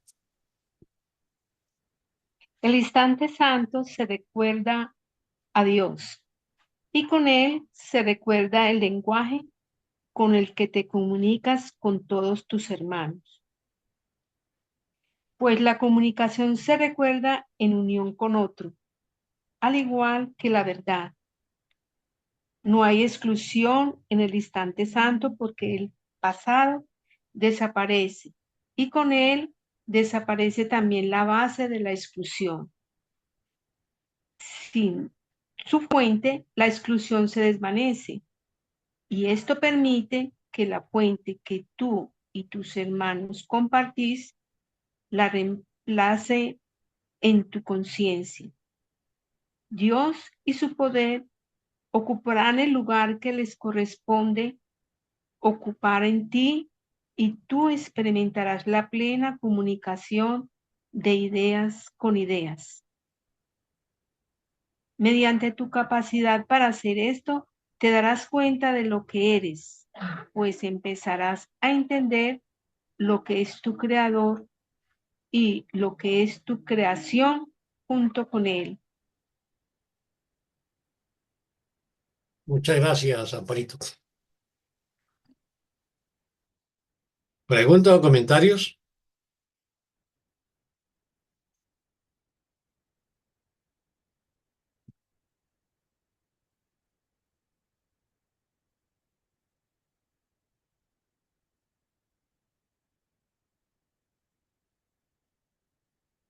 Bueno, entonces repasemos este párrafo. En el instante santo se recuerda a Dios y con él se recuerda el lenguaje con el que se comunica, con el que te comunicas con todos tus hermanos. Bueno, o sea, si yo entro en el instante santo, entro en el ahora, en un eterno presente. Y ahí, en ese estado donde no hay juicios y solamente hay quietud, silencio, ahí es donde me comunico con Dios. Y esa es la perfecta comunicación. Pero también desde el instante santo me comunico con mis hermanos. Y si yo estoy en un instante santo, pues estoy en un momento devocional y a algunos les puede haber sucedido, pues establecen una comunicación mental con los hermanos, algo así como una comunicación telepática, ¿no? ¿Por qué? Porque en el instante santo no hay, las mentes ya no están separadas, no hay pensamientos privados. Estamos utilizando el lenguaje universal del amor, que es un lenguaje mental. Pues la comunicación se recuerda en unión con otro, o sea, el instante santo implica mi unión con Dios o mi unión con mis hermanos. Entonces, pues la comunicación se recuerda en unión con otro, al igual que la verdad. O sea, la verdad también se nos revela en el instante santo. Recordemos que estábamos hablando del conocimiento en el párrafo anterior y conocimiento y verdad son lo mismo, ¿no? Tienen que ver con las leyes de Dios, las leyes del amor. No hay exclusión en el instante santo porque el pasado desaparece y con él desaparece también la base de la exclusión. Preguntémonos, ¿qué nos quiere decir que con el pasado desaparece la base de la exclusión? O sea, cuando yo entro en el instante santo, no excluyo a ningún hermano, a nadie. No puedo excluir a nadie o si no, no estoy en el instante santo. Estoy en cualquier otra condición menos en el instante santo. Entonces, en el instante santo no hay exclusión, ¿no? ¿Pero por qué? Porque el pasado desaparece. ¿Qué quiere decir? Han desaparecido todos los juicios. Yo los juicios los hago del pasado. Si yo tengo vivo situaciones del pasado, es porque todavía tengo juicios sobre un hermano, una situación o una experiencia. Pero si me sitúo en el ahora, en el instante santo, en el eterno presente, no hay pasado. Y por lo tanto, no hay juicios. Al no haber juicios, entonces desaparece la base de la exclusión, ¿no? Al no haber pasado, no hay juicios. Y por lo tanto, no hay elementos para excluir a ningún hermano. Recordemos que lo que hace el juicio lo que hace es afirmar la separación, avivar el conflicto con mis hermanos. En el instante santo, uno mi mente a las mentes de mis hermanos. Por lo tanto, no hay exclusión alguna. Sin su fuente, o sea, sin su fuente, la exclusión se desvanece. O sea, ¿y cuál es la fuente de la exclusión? Pues ya lo dijimos, el juicio, el pasado. Y esto permite que la fuente con mayúscula que tú y tus hermanos compartís la reemplace en tu conciencia. O sea, en el instante santo se produce el perdón. ¿Por qué? Porque al desaparecer la fuente de la exclusión, que es el pasado y el juicio, entonces la fuente con mayúscula, o sea, Dios, el amor, ¿no? El que yo comparto con mis hermanos hace que se reemplace en mi conciencia el pasado y los juicios, que es la fuente de la exclusión. O sea, ¿qué es lo que se produce? Un reemplazo. ¿Qué es el reemplazo? El tercer paso del perdón. O sea, el perdón ya consolidado. Dios y su poder ocuparán el lugar que les corresponde ocupar en ti. O sea, en ese momento en que ya no, yo no excluyo a ningún hermano porque no hay pasado y no hay juicios, y entonces se produce ese reemplazo en mi conciencia. Al hacer ese reemplazo, ¿qué sucede? Que Dios y su poder van a ocupar ese lugar en mi conciencia, el lugar que antes tenía la exclusión, los juicios y el pasado. Entonces, Dios y su poder ocuparán el lugar que les corresponde ocupar en ti, y tú experimentarás la plena comunicación de ideas con ideas, o sea, la perfecta comunicación, el instante santo. En el instante santo yo voy a experimentar una plena comunicación de ideas con ideas, de mentes con mentes. Esa es la perfecta comunicación, esas son las leyes del amor, y esas solamente se van a manifestar en el instante santo. Mediante tu capacidad para hacer esto, te darás cuenta de lo que eres. Mediante tu capacidad para hacer esto, o sea, el instante santo, te darás cuenta de lo que eres, el Hijo de Dios, el perfecto Hijo de Dios. Pues empezarás a entender lo que tu Creador es y lo que es su creación y lo que es su creación junto con Él. O sea, voy a entender plenamente lo que Dios es, y yo como su hijo, como su creación, soy unido a mi Padre junto con Él. Eso es lo que voy a experimentar en el instante santo, la perfecta comunicación del Hijo con el Padre. ¿Alguna pregunta, comentario sobre este último párrafo?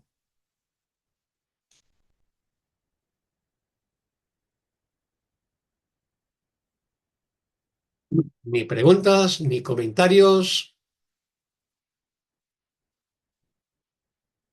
Bueno, entonces, bueno, hemos concluido este subtítulo el, sobre el instante santo y la ley de Dios. Lo importante que nos debe quedar es que en el instante santo se manifiestan las leyes de Dios. O sea, cuando yo me aquieto, entro en silencio, invoco la ayuda del Espíritu Santo, renuncio a juzgar en ese momento corro el velo del tiempo y entro en el instante santo, en la eternidad, y ahí se va a manifestar las leyes del amor y la unidad de mi mente con la mente de Dios o con la mente de mis hermanos. Así que solamente en el instante santo se van a manifestar las leyes de Dios o las leyes del amor. Ahí las vamos a experimentar. De ahí la importancia que practiquemos el instante santo. O sea, de ahí la importancia que practiquemos, hagamos las prácticas de las lecciones diarias, tal como nos lo indica cada lección, porque cada lección, la práctica de cada lección es un instante santo. ¿Sabés ¿Estamos? ¿Sabés qué pensaba, Oscar? Sí, estoy en clase. A ver, es. Si el instante santo haya un equivalente en el samadhi, ¿no? En el estado de sí, en la conciencia de sí, porque como lo expone Ramana Maharshi, es simplemente ser. ¿Será un equivalente de esto? Absolutamente. Claro, Eso es la manera, digamos, cristiana de decirlo, claro, que es, el curso utiliza el lenguaje cristiano, ¿no? Entonces, es eso, pero es absolutamente lo mismo, ¿no? Es lo mismo, o sea, tú entras en meditación, que es lo que trae un momento de quietud y silencio, te sitúas en el ahora. En las tradiciones orientales, pues uno invoca al gurú o al Dios supremo o a la realidad última, Brahman, ¿no? No juzgas y te adentras en la eternidad, ¿no? El instante santo es una manera, una ventana hacia la eternidad. En el no tiempo, corres el velo del tiempo y la luz entra a tu conciencia. Y desde ahí todo es posible, sanar, perdonar, comunicarte con Dios o comunicarte con tus hermanos. claro. Y es eso. O pedirle a la divinidad que te guíe o te oriente o te resuelva alguna inquietud que tengas. Pero es igual a momentos de samadhi, de, que hablarían en las tradiciones orientales, ¿no? Del samadhi o de nirvana, si es en el budismo. Pero y son momentos, son lo que el curso va a llamar prácticas del instante santo. No es el instante santo perfecto, que sería el que sostendría a un maestro iluminado, ¿no? Nosotros, como todavía no hemos llegado a ese nivel, simplemente lo practicamos todos los días y lo vamos extendiendo cada vez más y más. Por Claro. eso, si se dan cuenta, en la metodología de las lecciones pasa de pedirnos un minuto de práctica en la lección 1 y siguientes a estarnos pidiendo 10, 15 minutos o media hora de práctica en la mañana, en la noche y lo que más podamos, porque es ir extendiendo el instante santo, pero eso lo vamos adquiriendo con perseverancia y con disciplina, ¿no? Claro. Él le indicaba mucho a sus devotos, porque, por ejemplo, Ramana era muy silencioso. Ujú, No todos los grandes santos o gurús han cultivado tanto el silencio, si bien tampoco eran personas verborrágicas de ninguna manera, ujú. pero sí que hablaban. Todos ellos comunicaban vía el lenguaje hablado. Ahora, Mm. Ramana siempre tenía una instrucción para el devoto, pensaba en esto de practicar el instante santo. Creo que en algún momento leímos algo de aislar el instante santo, ¿fue así? Aislar, sí. Bueno, Va a hablar, en este capítulo, habla de la práctica del instante santo o aislar el o instante aislar santo, el instante santo, es, o sea, sacarlo del tiempo. claro. Y él, lo que les indicaba como práctica era que quisieran la pregunta, ¿quién soy yo? Pero se aclaraba muy bien que esto no era una pregunta que buscara una respuesta, que esta indagación lo que hacía era detener la fábrica de pensamientos. al indagar en quién soy yo, inevitablemente iba a parar al instante santo, digamos, Ujú. porque ese interrogante no puede ser respondido, así que necesariamente tengo que encontrarme en un estado donde ya el pensamiento no inunda la mente, me distrae o me sustrae de la realidad del sí mismo, ¿no? De la conciencia de ser.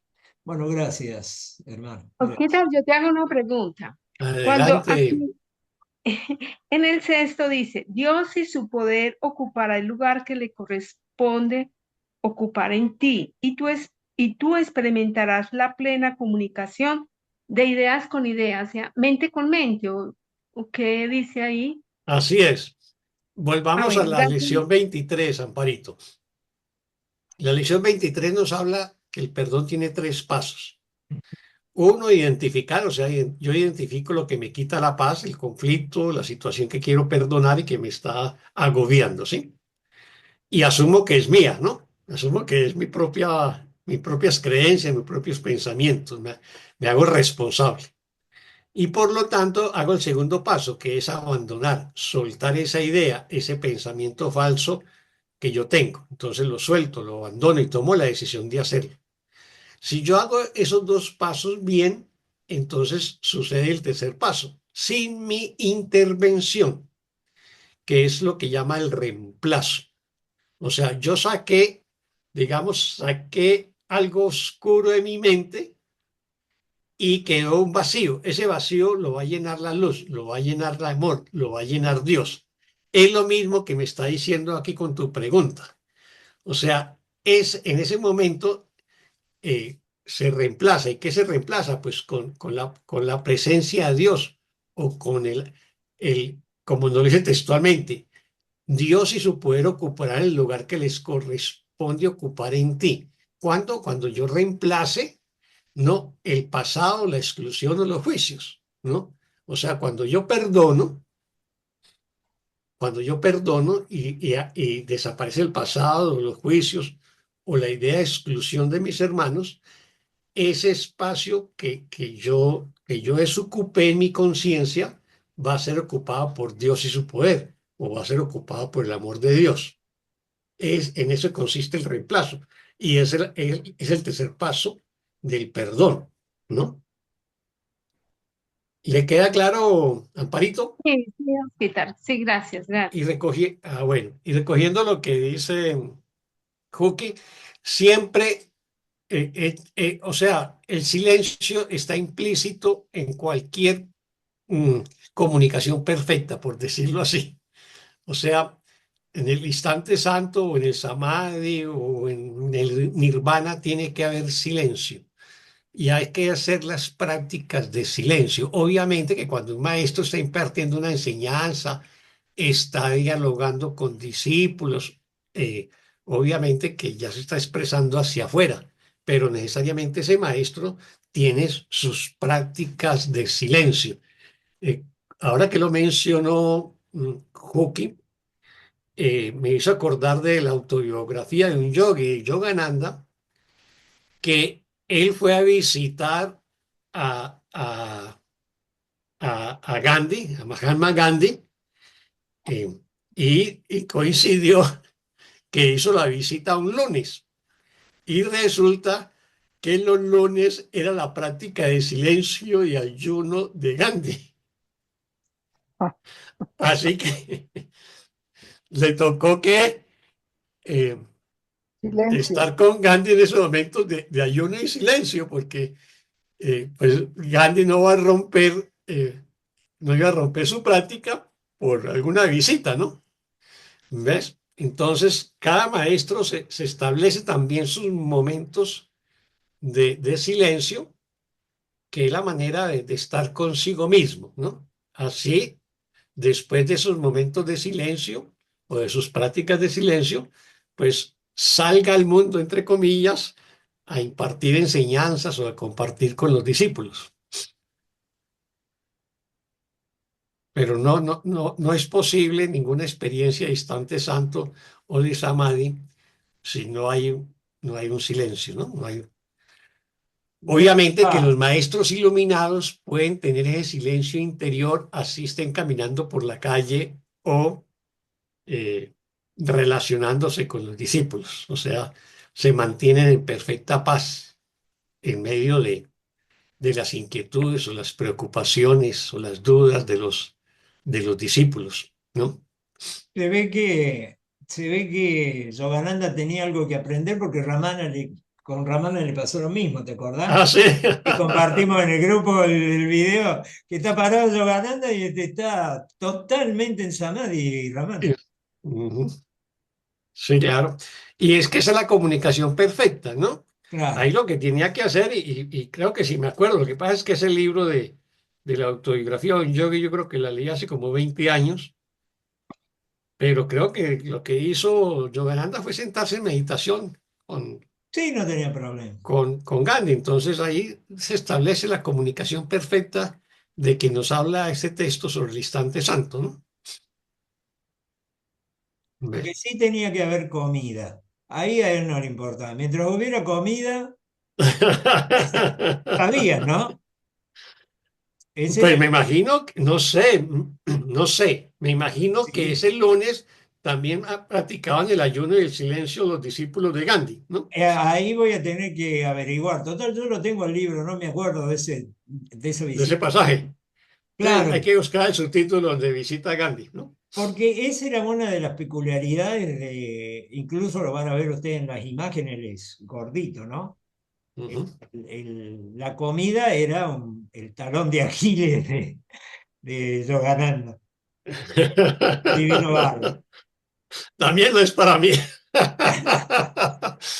¿No? Yogananda, como decimos aquí popularmente, lo mantenían en buenos pastos. Tremendo, qué divino. Mm. Bueno. Pues creo que compartimos una buena tarde, así que muchas Muy gracias a buena, todos y gracias, Oscar. todas. Y Gracias. nos Aquí vemos el dándole, próximo miércoles con el subtítulo 7, El sacrificio innecesario, ¿no? Así que nos vemos el próximo gracias. miércoles. Espero que hayan aprendido o disfrutado de esta sesión, tanto como la disfruté yo por lo menos. Sí, Que Dios yo les sí. bendiga a todos y a todas. Gracias, Feliz día. gracias. Bueno, Muchas gracias. Abrazo. adiós, abrazos.